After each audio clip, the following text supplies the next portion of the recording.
or by choice of God or any superpower. Why we are on this planet?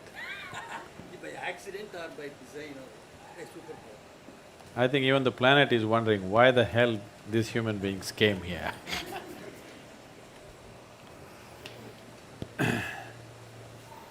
See, the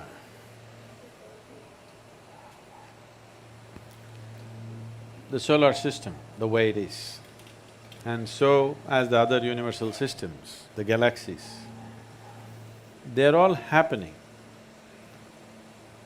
because they arrive at a certain perfection of geometry. Geometry in the sense, right now this planet is going around the sun, it's found its perfect orbit, so it's going and going and going. Not powered by engine or something. See, the airplane is going, powered by engines, it's being pushed. This is not being pushed, this has just found a certain perfection of geometry and it's going on. The day it loses its perfection of geometry, if it loses the line of orbit, it's gone. So in this process, life happens on this planet, also involving this geometry on various levels. We say, in the yogic culture, we say, a human being is physiologically and in terms of brain has reached its peak, physiologically. That is, after 1,000,000 years, you will not have a horn coming out of your head or something else, like the tail disappeared, something else will disappear. This cannot happen. We are saying this from a certain context. Today, the modern neuroscientists are saying similar things. They're saying the size of the neuron in the human brain can neither increase nor can the wiring inside can increase, because the physical laws don't permit it. The laws of physics do not permit it. I will not go into the detail of that. To put it very simply, how we see it is, your birth here, right now all life on this planet is solar powered, isn't it? Yes? It is the sun's energy which is doing all this. And also the revolutions and the rotations of the moon also has influence upon us. The very ocean is rising and falling with the movement of the moon. Only because our mothers' bodies were in tune with the cycle of the moon, we are born and we are here. Yes? If this 28-day cycle of the moon does not repeat itself in a woman's body, you and me wouldn't be born. So because it has reached that, we say physically, the physical laws have come to a certain place where life upon this planet cannot evolve further. You can make use of what you have in a much better way. Using the same technology, we had a dumb phone, then we had a smartphone, now we have an iPhone.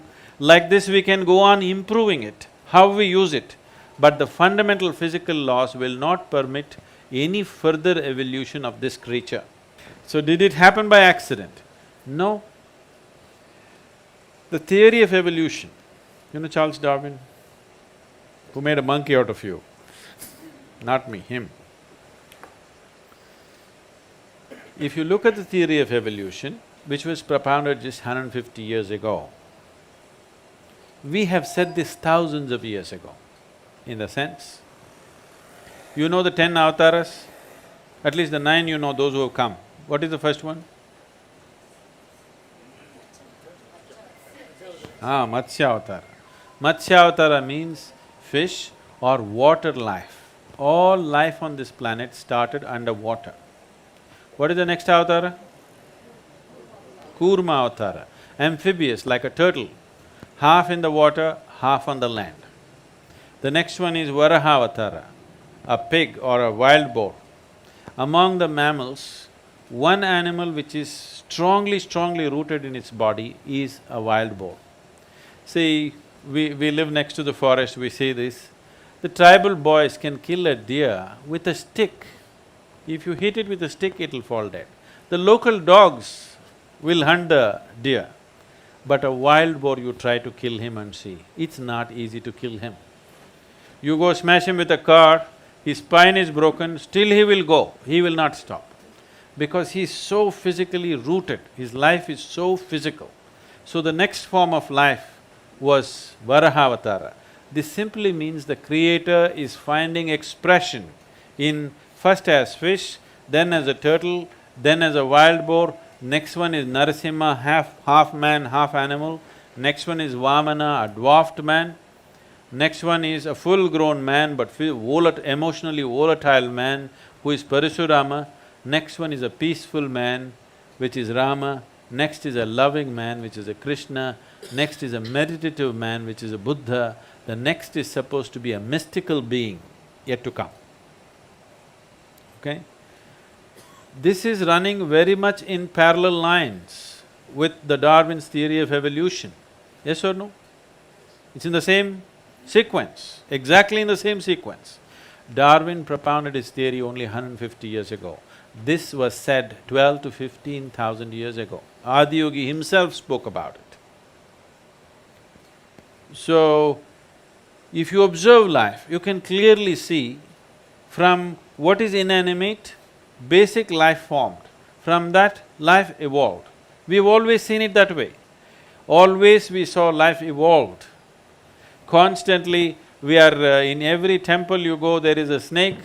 There are various symbolisms all around the place, because even today in your brain, one part of your brain is a reptilian brain. You know, the core part of your brain is still a reptilian brain and it still functions, and we have different practices in yoga as to how to transcend this reptilian brain and allow the cerebral cortex to function.